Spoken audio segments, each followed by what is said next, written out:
Hello everyone, welcome to my channel and my blogs. First of all thank you मुझे इतना support करने के लिए। मैं आज आपको बताना चाहूँगी, जैसा कि आपने मेरे थंबनेल देख लिया होगा, कि how to prepare AIIMS BSc nursing for 2025। मेरे लिए इतने कमेंट्स आ रहे थे, इतने सारे कमेंट्स आ रहे थे कि दीदी हमें ये बताओ कि आपने कहाँ से किया, किस चैनल से किया और कौन से टीचर फॉलो किए फिज़िक्स केमिस्ट्री के लिए। मैंने ज़्यादा तो नहीं, पूरे कमेंट्स तो नहीं आ सकते, पर फिर भी मैंने अपनी थंबनेल पे कुछ कमेंट डाले हुए हैं कि मैं इनका आंसर करूँगी। बहुत सारे कमेंट थे, मैंने सबको पढ़ा और फिर मैंने सोचा कि मुझे वीडियो बनानी चाहिए, क्योंकि बहुत सारे कमेंट थे। तो इसलिए मैंने सोचा एक स्पेशल पर्टिकुलर वीडियो बना दूँ इस चीज़ के ऊपर कि मैंने कहाँ से पढ़ाई की, मैंने फ़िज़िक्स केमिस्ट्री किसको फॉलो किया और मैंने कैसे किन किन टीचरों से अपनी पढ़ाई की, जिससे मेरा ओनली ऑन 22 डेज़ में एम्स में एक सीट मिल गई, वो भी एम्स गोरखपुर में। फिर उसके बाद तो let's start. First of all my introduction, my name is Poonam, I am from Rajasthan. मैंने अपनी पढ़ाई नवोदय से की थी। ये अपने आप में बेस्ट स्कूल होता है, बहुत ज़्यादा। ये भी गवर्नमेंट होता है। मैं भी पहले से ही 7 साल पहले से ही हॉस्टल में रही थी। मेरा एडमिशन 6 क्लास से हुआ था, तो मैंने 12th तक वहीं से की थी। फिर उसके बाद मैं घर आ गई, तो फिर मुझे था कि यार फर्स्ट टाइम में कहाँ सिलेक्शन होगा, कहाँ कोचिंग जाऊँ, किस चीज़ की तैयारी करूँ, मतलब माइंड में चलता रहता था क्वेश्चन। शुरू में तो 12th का ही प्रेशर होता है, यार बोर्ड में कम परसेंटेज बनेंगी नहीं बनेंगी। फिर भी मेरे बोर्ड में अच्छी परसेंटेज थी, तो मुझे टेंशन नहीं थी। फिर उसके बाद अब 12th ख़त्म हो गई, परसेंटेज भी आ गई कि हाँ मतलब अच्छी बनी है। फिर उसके बाद कुछ करना था करियर में, कॉलेज वगैरह ज्वाइन करना था, तो मैंने सोचा था कि नीट की तैयारी करूँगी। तो मैंने नॉर्मली नीट का एग्ज़ाम दे दिया फर्स्ट टाइम। कैसा जाएगा मतलब एक्सपीरियंस के लिए, तो सही था। फर्स्ट टाइम में मेरे मतलब 315 मार्क्स थे, 15। फिर मेन से तो किसी का भी सिलेक्शन नहीं हो सकता, कोई कॉलेज भी नहीं मिल सकता नीट के बेस पर, नर्सिंग का भी नहीं मिल सकता, इतने कम मार्क्स थे। तो फिर मैंने अपना फॉर्म भर दिया, मतलब एम्स बीएससी नर्सिंग के लिए। तो अब मुझे ये समझ नहीं आ रहा था मैं कहाँ से तैयारी करूँ, ऑनलाइन बैच लूँ या घर से तैयारी करूँ या कैसे करूँ।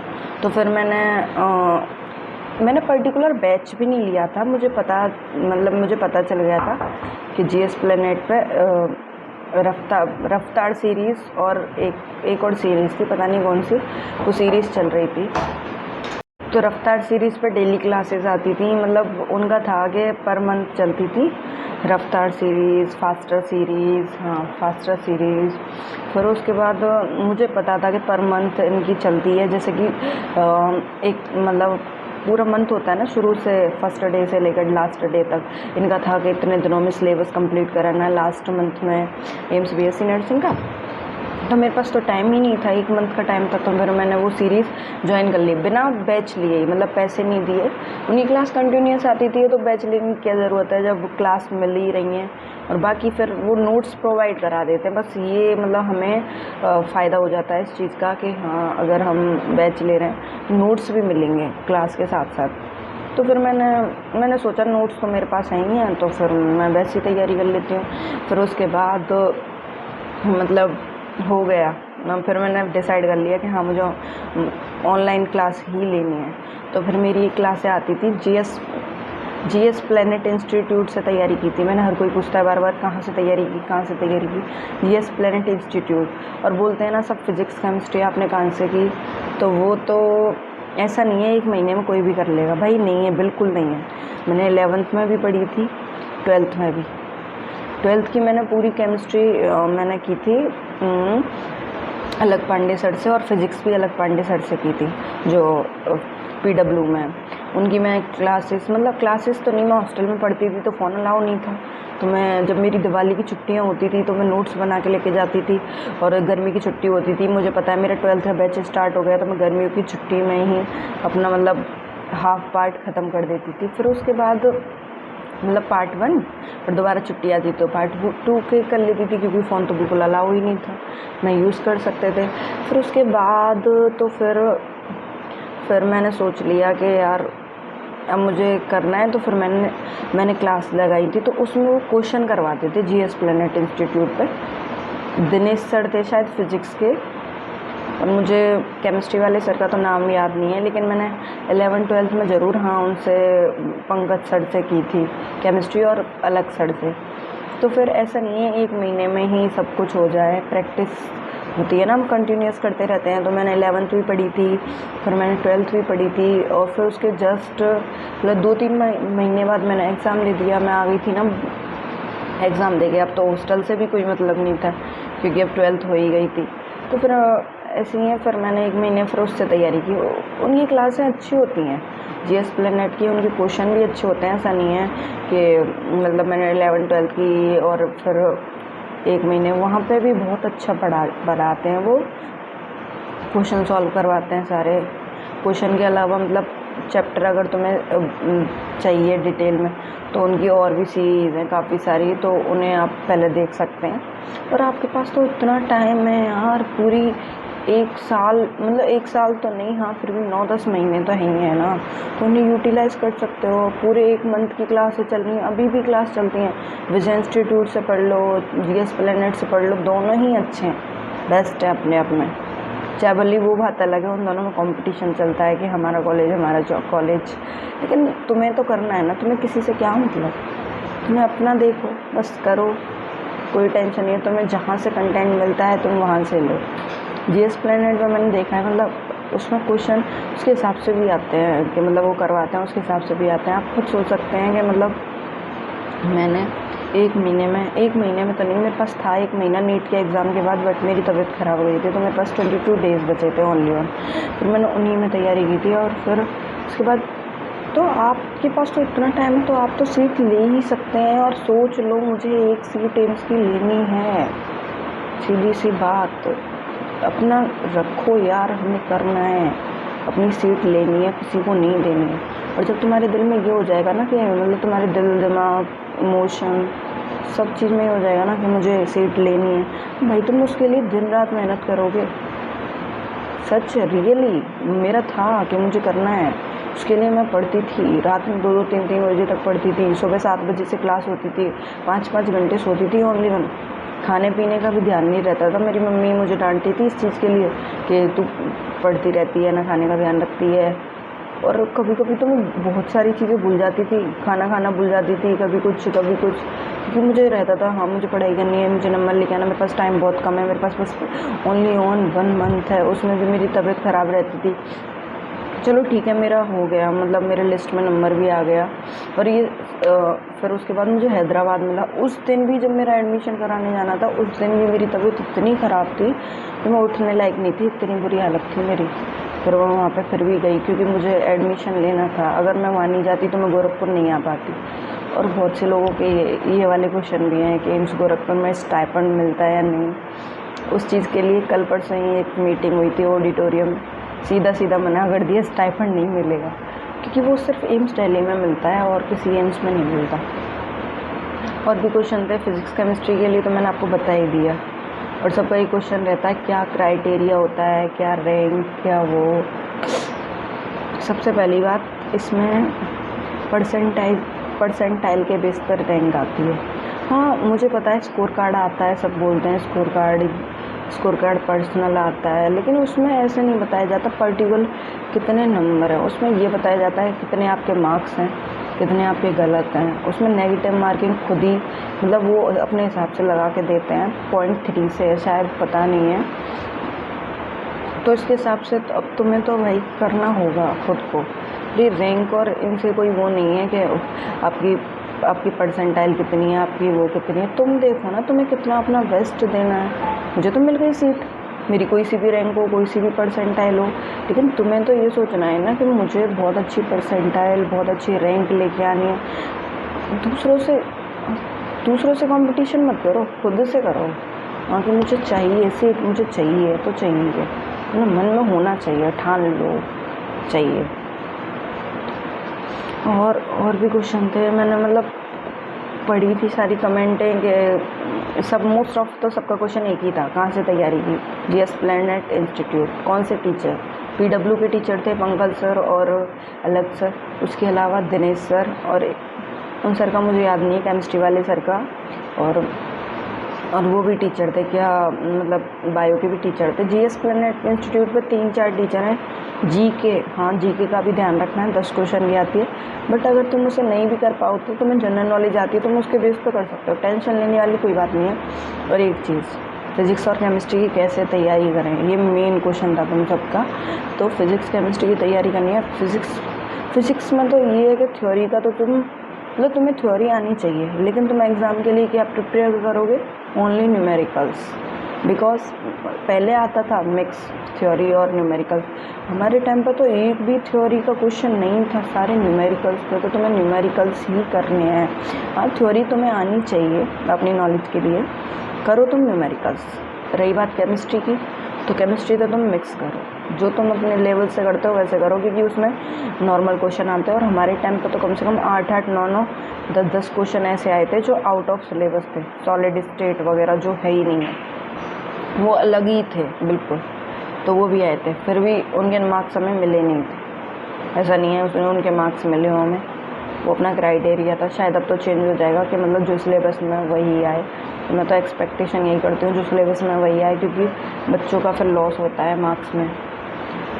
और फिर उसके बाद ये भी हो गया फिजिक्स केमिस्ट्री की तैयारी कैसे करनी है। रही बायो तो तुम बुक से पढ़ो, सबसे बेस्ट क्वेश्चन वहीं से आते हैं, कहीं से नहीं आते। बुक, ओनली बुक प्रेफर करती हूँ। केमिस्ट्री के लिए तुम रिएक्शन पढ़ लो, सब काम कर लो, रिएक्शन पढ़ लो, क्वेश्चन सॉल्व कर लो, जो उसके मुझे पता है जो मतलब रिएक्शन भी हो जाती हैं। लेकिन जो दूसरी केमिस्ट्री है ना, इलेक्ट्रोकेमिस्ट्री, ध्यान ही नहीं आ रहा मुझे, नाम याद नहीं है, तो उसके तो तुम्हें क्वेश्चन करने चाहिए, वो क्वेश्चन के बिना नहीं हो सकते। और सही है, बायो सही आती है, सबसे इजी बायो ही आती है, कुछ आए चाहे नहीं आए, सबसे इजी बायो आती है। Second chemistry, moderate, hard physics. तो हमारा किस चीज़ पर फोकस होना चाहिए, जो सबसे हार्ड है। मेरी लिटरली बताऊँ ना तो मेरी फ़िज़िक्स इतनी गंदी थी, मतलब जिसकी कोई हद नहीं है 11th क्लास में। तो मुझे टेंशन होती थी यार, मुझे अब मेरी सब्जेक्ट ये सबसे बेकार है, तो मुझे यही सब्जेक्ट सबसे ज़्यादा अच्छी करनी है। मतलब होता है ना कि सब बोलते हैं कि हमें ये सब्जेक्ट अच्छी नहीं लगती तो हम इसे नहीं पढ़ेंगे, लेकिन गलत। जो सब्जेक्ट तुम्हें अच्छी नहीं लगती है उसको बेस बनाओ अपना, उसे ज़्यादा टाइम दो। मैं लिटरली बताऊँ, फिज़िक्स केमिस्ट्री के लिए सबसे ज़्यादा टाइम देती थी, फिर भी मेरे कम मार्क्स आते थे शुरू में। मेरी केमिस्ट्री शुरू से ही अच्छी थी, मेरे 11th क्लास में भी केमिस्ट्री में बहुत अच्छे मार्क्स आते थे, और 12th में तो मेरी बोर्ड में मेरे 93 मार्क्स थे केमिस्ट्री में, इतनी अच्छी थी। फिज़िक्स मेरी 11th में बहुत घटिया थी, क्योंकि मैं पढ़ती नहीं थी। फिर मैंने 12th में सोच लिया यार बोर्ड है, मुझे अच्छा करना है।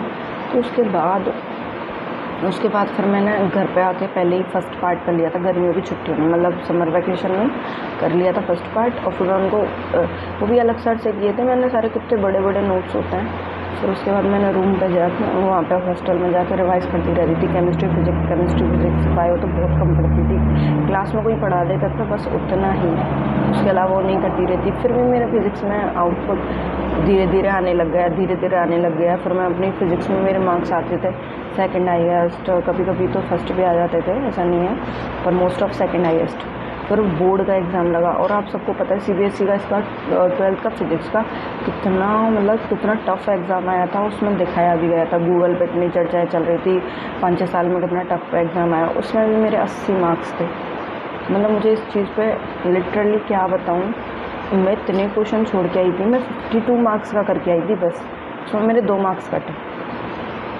लेकिन मैं ये सब कह के आपसे ये नहीं कह रही कि मैं अपनी पढ़ाई कर रही हूँ या फिर मैं इंटेलिजेंट हूँ, नहीं। भाई सब अपने आप में बहुत इंटेलिजेंट होता है, बहुत, मतलब सब में इक्वल माइंड है, यूज़ करने का फ़र्क होता है। मैं ये नहीं कह रही मैं बहुत इंटेलिजेंट हूँ तो आप मुझे फॉलो करो, नहीं भाई, तुम अपना देखो, मुझे सीट चाहिए, जिद्दी भी होना चाहिए और सेल्फिशनेस भी होनी चाहिए अपनी पढ़ाई को लेकर। इस चीज़ में है कि मैं सेल्फिश हूँ, हाँ मुझे पढ़ाई करनी है तो करनी है। तुम मुझे, अगर तुमसे दोस्त भी बोले ना कि तुम मत पढ़ो, क्या करेगा पढ़ के, उससे बोल दे भाई तू मत पढ़, मुझे पढ़ने, फिर देखते हैं किसका नंबर आता है, तेरा आता है या तेरे दोस्त का आता है। दोस्त वही चुनो जो तुम्हें सही गाइड करे, जो तुमसे बोले यार पढ़ ले, जब तुम सो रहे हो तो तुम्हें वो जगा के बोले यार मेरे साथ पढ़, तुझसे नहीं पढ़ा यार आप। ये होती है दोस्ती। गलत दोस्ती में मत जाओ। गलत दोस्ती तो क्या है, खुद नहीं पढ़ते, दोस्त को भी नहीं पढ़ने देते हैं। वो भी सोचते हैं कि साला मैं भी गंवा रहा हूँ, तू भी गंवा रहा हो, जब तू भी मत पढ़। कोई दोस्त कोई तो सवार देता है, कोई बिगाड़ देता है, दोनों केस चलते हैं। भाई जो मेरी दोस्त थी तो मैं तो उसे दिन रात गाइड करती रहती थी, अपने साथ ज़बरदस्ती बिठाती थी, क्वेश्चन कराती थी ज़बरदस्ती। अगर उससे नहीं होता था तो फिर मैं उसका कॉन्फिडेंस लूज़ नहीं होने देती थी। मैं कहती थी ला मैं करके बताऊँ, तुझे जितनी बार समझ में नहीं आए मुझसे पूछ। तो आपको भी यही होना चाहिए यार, हमें करना है, क्यों टेंशन लेनी है, करना है तो करना है बस। वही हर किसी का दिख के ये मत सोचा करो यार उसको मिल गई, उसकी इतनी रैंक थी, उसका ये था, उसका वो था। No matter, really no matter. Only matter तुम क्या कर रहे हो, वॉट यू डू। खुद पर फोकस करो, तुम्हें क्या करना है क्या नहीं, मतलब दैट्स इट। रही बात मेरी ज़िंदगी तो मतलब बहुत ही अजीब है, सोचने की बात है। 6th क्लास से बाहर रह रही हूँ हॉस्टल में, फिर मैं आई 4-5 महीने कर रही, 4-5 महीने पूरे भी नहीं रही, फिर मेरा नंबर आ गया, सिलेक्शन हो गया एम्स में। मैं एम्स में हूँ, कब से हूँ, घर नहीं गई हूँ अभी तक एक भी बार, और ना मैंने बुलाया क्योंकि मैं राजस्थान से हूँ, दूर है और ट्रेन भी नहीं मिल रही है आने के लिए। मेरे पेरेंट्स तो बोलते हैं आ जाए मिलने के लिए, लेकिन मैं नहीं बुलाती क्योंकि कुछ टाइम बाद दिवाली पर हमारी छुट्टी हो जाएंगी तो मैं चले जाऊँगी दिवाली। तो यही है यार, ऐसा सोचना नहीं है। मतलब लाइफ में आगे बढ़ने के लिए बहुत कुछ छोड़ना पड़ता है। मुझसे पूछो ये चीज़, मैंने अपना बचपन छोड़ दिया, मैं घर नहीं रहती थी ना अपने पेरेंट्स के पास, छुट्टी होती थी जब। मैंने कितनी ओकेज़न छोड़े हैं, कितनी वेडिंग छोड़ी है अपने रियल घर में। अभी भी मेरी दीदी की शादी है, लेकिन ये क्लिनिकल स्टार्ट हो जाएंगे और क्लिनिकल में 1% हम छुट्टी नहीं ले सकते, 100% अटेंडेंस चाहिए, ये रूल है, नहीं तो एग्ज़ाम नहीं दे सकते। तो अब जॉब के लिए, अपना फ्यूचर के लिए सब करना पड़ता है। अपनी सिस्टर की वेडिंग भी छोड़नी पड़ती है, अपने घर में कोई प्रोग्राम होता है तो भी छोड़ना पड़ता है, किसी को कुछ हो जाए तो भी छोड़ना पड़ता है। तो देखो लाइफ में कितनी प्रॉब्लम आती है, तो तुम इस चीज़ को समझो यार। तुम पढ़ो, तुम्हें क्या करना है, अपनी पढ़ाई से मतलब रखो। और तुम्हें अगर कोई भी क्वेश्चन पूछना हो, कोई भी क्वेरी हो तो message me, I will answer, really I will answer. मैं नहीं सोचती ये चीज़ कि मैं क्यों आंसर दूँ हर चीज़ के, नहीं। मैं मोस्ट ऑफ आपने भी देखा होगा जितने भी कमेंट किए सबके आंसर दिए मैं, क्योंकि यार होता है ना, हर किसी को चाहिए कोई ना कोई गाइड करने वाला कि यार हमारे पास ये हो, आगे चल के हम ये कह सकें इस बंदे की वजह से या इस बंदी की वजह से हम आज हैं। मेरी लाइफ में भी बहुत थे गाइड करने वाले, सच बताऊँ लिटरली सबसे पहले तो मेरे पापा की मैंने मेरे घर की ऐसी कंडीशन देखी है ना, जिन्हें देखकर मेरा दिल करता है यार पूनम तू पढ़, क्या करना है तुझे, अपने पैसे कमाना है, ना किसी के ऊपर रहना है डिपेंडेंट। मेरे पेरेंट्स ने नहीं सिखाई ये चीज़ डिपेंडेंसी वाली, ओनली ऑन इंडिपेंडेंट। इतना ट्रस्ट करते हैं मुझको मेरे पेरेंट्स। पहले हॉस्टल छोड़ा, कितनी दूर आई हूँ घर से, हर किसी के पेरेंट्स नहीं छोड़ते, और लिटरली राजस्थान में तो बहुत है इस चीज़ का कि लड़की को बाहर नहीं जाना, ये नहीं करना। रिश्तेदार सबसे पहले उंगली उठाते हैं, सबसे पहले यार तुम्हारी लड़की ये, यार तुम्हारी लड़की वो, गिराने की सोचते हैं पेरेंट्स की नज़रों में। वो वहाँ क्यों चली गई, वो जयपुर क्यों चली गई, क्या हो गया, मतलब एवरीथिंग। बट मेरे पापा ऑलवेज सपोर्ट मी, उनसे लड़ते हैं, मुझसे नहीं बोलते। कुछ भी होता है ना, कोई मेरे बारे में कुछ बोल देता है तो वो उनसे लड़ते हैं, मुझसे नहीं बोलते कि बेटा तेरे बारे में ये ऐसे बोल रहे थे, बिकॉज वो मुझ पर ट्रस्ट करते हैं बहुत ज़्यादा। तो मैं नहीं चाहती, मैं चाहती हूँ मेरी फैमिली एक अच्छी लाइफ स्टाइल में रहे। जैसे कि अगर मेरी जॉब लग जाए तो मैं अच्छी जगह घर लूँ, मेरे पेरेंट्स को मतलब जो चीज़ें उन्हें नहीं देखी हैं उनको दिखाऊँ। मुझे पता है ना उन्होंने कितने दुख देखे हैं अपनी लाइफ में, मुझे वो सबसे ऊपर देखना चाहते हैं। मेरी बेटी ये, मेरी बेटी वो, पूरे टाइम गर्व से कहते रहते हैं। तो भाई जब कोई कर रहा है तुम्हारे लिए इतना, तो उनका जो गर्व है उसको मतलब उनका प्राउड है अभी सब लोग हमें उनके नाम से जानते हैं, लेकिन अगर हम सक्सेस हो जाएंगे तो सब उनको हमारे नाम से जानेंगे। बस वही चाहिए लाइफ, क्या चाहिए। तो सबसे पहली बात, टेंशन मत लो, पढ़ाई करो, अपनी फैमिली को खुशी दो, क्योंकि यार वो बहुत मेहनत करते हैं। एक दिन धूप में जाकर देखो, एक दिन धूप में जाकर देखो, एक दिन सर्दी में जाकर देखो, निकलना इतना मुश्किल होता है। हम अपनी सारी प्रॉब्लम सुना देते हैं, पापा ये, पापा वो, मुझे ये अच्छा नहीं लगता, मुझे वो अच्छा नहीं लगता, आज तो बहुत गर्मी थी, आज बहुत सर्दी है। उनको देखो ना क्या करते हैं इतनी गर्मी में। मेरे पापा की कोई जॉब नहीं है, इतनी गर्मी में, इतनी सर्दी में उन्होंने काम किया है ना, जहाँ मैं खड़ी नहीं हो सकती। मुझे लिटरली बताऊँ ना, थोड़ी सी दूर जाने से ऐसा लगता है पता नहीं क्या हो गया। मेरा भाई तो इससे भी ज़्यादा वो है, बहुत सेंसिटिव है। तो वही है ना, अब अगर हम कुछ करेंगे ना, अब देखो जब मैंने स्टार्टिंग की अपने घर में से बाहर जाने की, तो मेरे चाचा वगैरह अब मुझसे इंस्पायर हुए, तो उन्होंने अपने बच्चों की तैयारी करवाई नवोदय की। अब मेरे दोनों चाची की लड़की पढ़ती हैं, इसी साल नंबर आया है उनका, और मेरा खुद का भाई तो पढ़ता ही है 11th, उसके पास भी बायो है। लेकिन होता है ना यार, क्या करना है लाइफ में, बस पढ़ाई करनी है ना, करो। मुझसे भी ऐसा नहीं है मैं बहुत होशियार हूँ, मुझे बहुत आता है, नहीं यार, मैं भी इंसान हूँ। फर्स्ट ईयर में इतना सिलेबस है कि 11th-12th में जो तुमने फिजिक्स केमिस्ट्री बायो पढ़ी है ना, उससे भी ज़्यादा है फर्स्ट ईयर में BSc नर्सिंग। इतना ईजी नहीं है, 11 सब्जेक्ट हैं, और NF तो जिसमें नर्सिंग फाउंडेशन, तो क्या ही बताऊँ, इतनी मोटी बुक हैं, 2 पार्ट हैं, बहुत मोटी, फिर भी पढ़ते हैं, क्योंकि सब चीज़ अडेप्ट करना सीख जाते हैं टाइम के साथ। तो तुम्हें यार क्या करना है लाइफ में, पढ़ो बस, सीधी सी बात। छोड़ दो क्या होगा, लोग क्या कहेंगे, क्या करना है, हमसे नहीं हो रहा है, सब हो, टेंशन लेने वाली कोई बात नहीं है। तुम्हें कोई भी क्वेश्चन हो ना, काउंसलिंग के रिगार्डिंग, फीस के रिगार्डिंग, यहाँ की कितनी फ़ीस है, शायद किसी ने ये भी पूछा था यहाँ की मैथ्स की फ़ीस क्या है और क्या है नहीं है। सबसे पहले तो 3165 तो इसकी टोटल 4 ईयर की फ़ीस है, लेकिन हमें मैथ्स का खुद पर्सनल देना पड़ता है। ऐसा नहीं है कि सरकार अवेलेबल करवाए, मैथ्स के तो खुद ही देने पड़ता है। मैथ्स की फ़ीस लमसम मतलब 3800 से 4000 तक, मतलब पर मंथ। तो इसका भी, और रही बात अगर कॉलेज से बुक मिलती है, नहीं, खुद की खरीदनी पड़ती है।